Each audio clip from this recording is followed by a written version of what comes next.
السلام عليكم ورحمة الله وبركاته. الأهلي يقسو على المقاولين العرب برباعية لا شيء.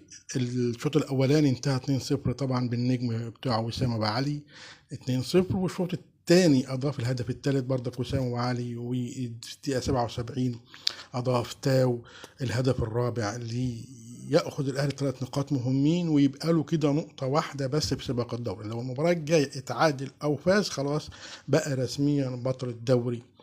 دي الفوز ال 19 للأهلي على التوالي. أعتقد كولر تفوق على مانويل جوزيه. مانويل جوزيه كان 17، انما مانويل كولر بقى 19. الف مبروك للاهلي ان هو في تصاعد، وعندهم نجم كبير بيستغل اي فرصه وبيستغل اي ربع فرصه عشان يجيب فيها جون. صفقه رائعه هو اللاعب وسام ابو علي، بصراحه فارق كتير جدا مع الاهلي. الف مبروك للاهلي، اعتقد دوري مسبقا، وهارد لك للمقاولين في سباق الدوري.